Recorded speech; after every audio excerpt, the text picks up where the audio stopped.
جب حضرت عثمان غنی رضی اللہ تعالیٰ عنہ کا محاصرہ کر لیا گیا اور یہ خلافت کا آخری آپ کا دور ہے، 82 سال کی عمر تھی اس وقت آپ کی، اور یہ تاریخ کا دردناک باب ہے کہ حضرت عثمان غنی پر 40 دن تک پانی بند رہا۔ وہ ایک منصوبہ تھا، 3 لوگ 3 مختلف شہروں سے چلے، مصر سے، کوفے سے اور بصرے سے، 1,000 آدمی لے کر، اور مدینہ المنورہ میں پہنچ کر کے حضرت علی المرتضیٰ سے ملے، ام المومنین سیدہ عائشہ سے ملے، کبار اصحاب سے ملے۔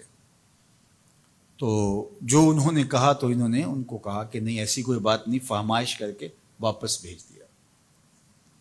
حضرت عثمان غنی رضی اللہ تعالیٰ عنہ پر اقربا پروری کا الزام عائد کیا تھا، تو انہوں نے کہا کہ کوئی ایسی بات نہیں ہے۔ پھر یہ تھا کہ آپ نے کم عمر گورنر، کم عمر لوگ مقرر کیے، تو حضرت عثمان نے کہا کہ حضرت اسامہ بھی تو کم عمر تھے، حضور نے ان کو اگر مقرر کیا ہے تو یہ تو مثال ہمارے سامنے موجود ہے۔ لیکن یہ ایک منصوبہ تھا، اس منصوبے کے تحت یہ 3 جگہوں سے لوگ آئے تھے۔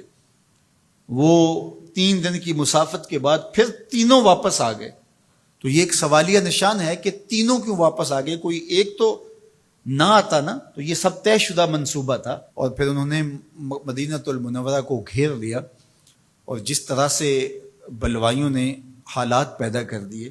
سیدنا علی المرتضیٰ رضی اللہ تعالیٰ عنہ تو شہر مدینہ سے باہر تشریف لے گئے تھے، اور اپنے بیٹوں امام حسن اور امام حسین رضی اللہ تعالیٰ عنہ کو حضرت عثمان غنی کے دروازے پر مقرر کیا تھا کہ ان کو ضرر نہ پہنچنے دینا۔ اب 700 صحابہ اجازت طلب کر رہے ہیں کہ آپ ان بلوائیوں سے نپٹنے کا میں جو ہے وہ اجازت نامہ مرحمت کریں، اور بہت سارے لوگ تو حج پہ جا چکے ہیں۔ 18 ذی الحج کا واقعہ ہے جب آپ کی شہادت ہوتی ہے، تو وہ حج پہ جا چکے ہیں، تو جو یہاں موجود ہیں وہ اجازت طلب کر رہے ہیں۔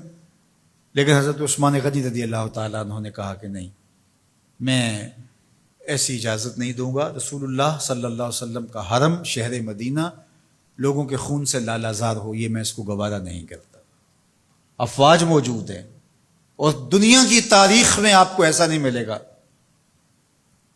کہ اتنی بڑی حکومت کسی کے پاس ہو اور وہ خود گھیر لیا جائے، اس کا پانی بھی بند ہو جائے، اور وہ حکم دے کہ نہیں، میرے لیے آپ ایک قطرہ بھی خون نہیں بہائیں گے۔ بلکہ آپ کے غلاموں نے جب تلواریں اٹھا لی تو آپ نے فرمایا کہ میرا حکم ہے کہ تم تلواریں نیچے رکھو، بلکہ میں تمہیں یہ آفر دیتا ہوں کہ جو غلام لڑے گا نہیں اور یہ میرے سے عہد کرتا ہے وہ آزاد ہے۔ حضرت ابو ہریرہ رضی اللہ تعالیٰ عنہ، حالانکہ یہ پڑھنے پڑھانے والے لوگ تھے، تعلیم و تعلم سے ان کا تعلق تھا، لیکن وہ بھی تلوار لے کے حضرت عثمان غنی کے دفاع میں آگے۔ لیکن حضرت ابو ہریرہ رضی اللہ تعالیٰ عنہ کو بھی حضرت عثمان غنی روک دیتے۔ مالک بن اشتر کہنے لگا کہ ہم آپ کی دستبرداری کے خواہاں ہیں، آپ خلافت سے دستبرداری اختیار کر لیجئے۔ تو حضور علیہ الصلوۃ والسلام کے اس جانثار صحابی نے، حضرت عثمان غنی نے فرمایا یہ نہیں ہو سکتا۔ دستبردار کیوں نہیں ہوئے؟ لگتا تھا یہ سب سے زیادہ آسان تھا، لیکن حضور نے ارشاد فرمایا تھا، اے عثمان، تمہیں اللہ ایک قمیض پہنائے گا، لوگ اس کو اتارنا چاہیں گے، تم کبھی نہ اتارنا۔ تو اس سے مراد خلافت کی قمیض ہے، اور ان کی شہادت کی خبر بھی اللہ کے محبوب علیہ السلام نے دی تھی، اور اگر آپ دستبردار ہو جاتے تو یہ ایک کھلونا بن جاتا، بازیچہ بن جاتی خلافت۔ چند آدمیوں کے پریشر سے خلافت سے دستبرداری کرنا پڑتی۔ اچھا، ایک یہ سوال بھی پیدا ہوتا ہے، چند باغی تھے، ان کو کس طرح کچل دیا جاتا؟ لیکن حضرت عثمان غنی یہ نہیں چاہتے تھے۔ ایک تو یہ کہ مدینے کی حرمت پامال نہ ہو، اور دوسرا پورے عالم اسلام کو آگ لگانے کا جو منصوبہ تھا، 3 مختلف شہروں سے 1,000 آدمی لایا گیا ایک منصوبے کے تحت، اور انہیں لاشیں چاہیے تھیں، اور جو ان کے پیچھے کام کر رہے تھے نادیدہ ہاتھ، ان کا منصوبہ یہ تھا کہ یہاں سے مختلف سمتوں میں، یہ تینوں شہر مختلف سمتوں میں تھے، تینوں سمتوں میں جب لاشیں جائیں گی تو پورے عالم اسلام کو ہم جو ہے وہ خانہ جنگی کی آگ میں دھکیل سکیں گے۔ تو حضرت عثمان غنی ان سازشوں سے آگاہ تھے، تو سب سے اہون اور آسان یہ تھا کہ قربانی پیش کر دی جائے، اور پھر انہوں نے سن بھی رکھا تھا کہ 2 شہید ہیں، شہید تو انہوں نے بہرحال ہونا ہے، تو لہٰذا میں خلافت سے دستبردار بھی نہیں ہوں گا، اور شہر مدینہ کی حرمت بھی پامال نہیں ہونے دوں گا۔ اور تیسری بات یہ ہے کہ میں خود مظلوم شہید کر دیا جاؤں، تو وہ آپ نے یہ گوارا کر لیا۔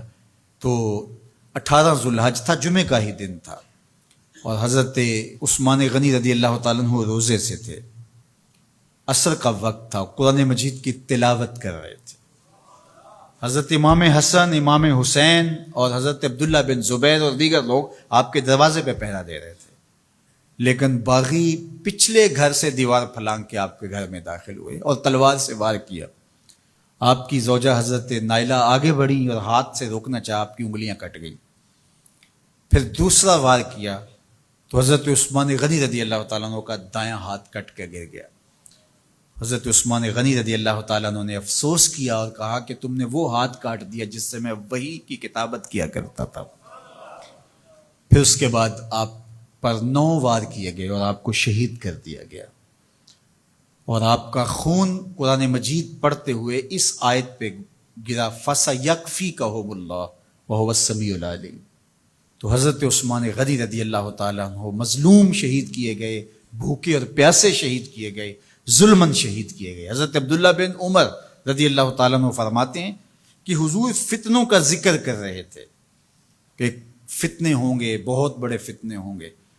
تو ایک شخص نے چادر اوڑھی ہوئی تھی اور وہ مجلس واعظ کے قریب سے گزرا جہاں حضور کچھ ارشاد فرما رہے تھے، تو آقا کریم نے اشارہ کر کے کہا اس دن یہ شخص حق پہ ہوگا۔ عبداللہ بن عمر کہتے ہیں کہ میں اٹھا اور جا کے دیکھا تو وہ حضرت عثمان تھے۔ تو میں نے حضرت عثمان کے چہرے کو پکڑ کے تھوڑا سا حضور کی جانب کیا اور میں نے کہا حاذا، حضور یہ؟ اللہ کے محبوب فرمایا ہاں یہی، جب فتنے ہوں گے تو فرمایا یہ حق پہ ہوگا۔ تو حضرت عثمان غنی رضی اللہ تعالیٰ عنہ حق کی راہوں کے مسافر، جنہیں حضور کی زبان سے شہید کہا گیا، اور شہید کسی کا انجام ہوتا ہے، تو حضور نے فرمایا یہ شہید ہوگا۔ شہید وہی ہوتا ہے جو بحالت ایمان اس دنیا سے راہ خدا میں اپنی جان قربان کرے۔ فرمایا فَإِنَّمَا عَلَيْكَ نَبِيٌّ وَصِدِّيقٌ وَشَهِيدَانِ، اے پہاڑ رک جا، تو جانتا نہیں تیرے اوپر اللہ کا ایک نبی ہے، ایک صدیق ہے اور 2 شہید ہیں۔ تو حضرت عثمان غنی رضی اللہ تعالیٰ عنہ عظمتوں کے مینار، اللہ اکبر۔ تو یہ حضرت عثمان غنی رضی اللہ تعالیٰ عنہ کا یہ کارنامہ تھا کہ آپ نے اپنی جان پیش کر کے امت کو جو ہے وہ فتنوں سے محفوظ کر لیا اور امت کو بچا لیا۔ حضرت عثمان غنی رضی اللہ تعالیٰ عنہ پہ کروڑوں رحمتیں، کروڑوں سلام۔ ہم آپ کی عظمت کو سلام پیش کرتے ہیں، عقیدتوں کا خراج پیش کرتے ہیں۔ حضور کی خدمت میں ایک جنازہ لایا گیا اور حضور سے عرض کی گئی حضور اس شخص کا جنازہ پڑھا دیجئے، تو حضور نے انکار کر دیا، کہا میں جنازہ نہیں پڑھاؤں گا۔ تو صحابہ نے عرض کیا یا رسول اللہ، کبھی ماضی میں ایسا نہیں ہوا، جب بھی کوئی جنازہ لایا جاتا ہے تو آپ جنازہ پڑھا دیتے ہیں اور آپ نے آج انکار کر دیا ہے۔ تو فرمایا یہ شخص میرے عثمان سے بغض رکھتا تھا اور اس کو اللہ نے بھی اپنی رحمتوں سے محروم کر دیا ہے۔ حضور نے اس شخص کا جنازہ نہیں پڑھایا جو مبغض عثمان غنی رضی اللہ تعالی عنہ۔ تو اب آپ اندازہ کیجئے وہ کتنا بدبخت شخص ہے جو حضرت عثمان سے بغض اور دشمنی رکھتا ہے۔ حضرت عثمان غنی رضی اللہ تعالی عنہ سے اللہ کے محبوب علیہ السلام نے کتنی خوبصورت ارشاد فرمائی، میں اس سے حیا کیوں نہ کروں جس سے اللہ کے فرشتے بھی حیا کرتے ہیں۔ یعنی عثمان غنی وہ ہیں جس سے اللہ کے فرشتے بھی حیا کرتے ہیں، اور جو عثمان غنی کا حیا نہیں کرتا اس سے بڑا بے حیا کون ہو سکتا ہے۔ حاکم نے مستدرک کے اندر روایت ذکر کی ہے کہ بہت سارے صحابہ حضور کی بہت ساری خوبیوں کے مظہر تھے، اور سب سے زیادہ حضور کے خلق کے مشابہ حضرت عثمان غنی رضی اللہ تعالیٰ، اور خلق میں سب سے اونچا درجہ حیا کا ہوتا ہے۔ تو حضرت عثمان غنی رضی اللہ تعالیٰ عنہ حیا کے اس مقام پہ فائز المرام تھے جو انہی کا مقصوم تھا۔ اللہ ہمیں حضور کے اہل بیت، حضور کے اصحاب، بلکہ حضور کے در کی مٹی کی تعظیم بھی نصیب کرے۔ اقبال نے کہا تھا خاک طیبہ از دو عالم خوش ترست، آن خنک شہرے کے آنجا دل برست۔ ہمیں تو طیبہ کی مٹی بھی اچھی لگتی ہے اس لیے کہ وہاں محبوب جو رہتے ہیں، تو محبت تو اس چیز کی متقاضی ہوتی ہے، محبوب کی راہوں کو بھی سلامی پیش کی جائے۔ تو جو حضور علیہ السلام کے ساتھ منسوب اتنی وقی نسبتیں ہیں ان کا احترام کیوں نہیں کریں گے؟ تو حضرت عثمان غنی تو داماد رسول ہیں، حضرت عثمان غنی تو ذو النورین ہیں، حضرت عثمان غنی تو حضور علیہ الصلوۃ والسلام کے محبوب اور حضور علیہ الصلوۃ والسلام کے پیارے ہیں، ان کو جنت کی بشارت دی گئی ہے، عشرہ مبشرہ میں سے ہیں، 4 جلیل القدر خلفاء میں ان کا نام شامل ہے، اور پھر حضور کی 2 صاحبزادیاں ان کے نکاح میں، آقا کریم نے ان کو شہید خود قرار دیا، اور میرے اور آپ کے آقا و مولا نے کہا آج کے بعد کوئی عمل عثمان کو نقصان نہیں دے گا، اور کہا عثمان سے میں حیا کیوں نہ کروں، اس سے اللہ کے فرشتے بھی حیا کروں۔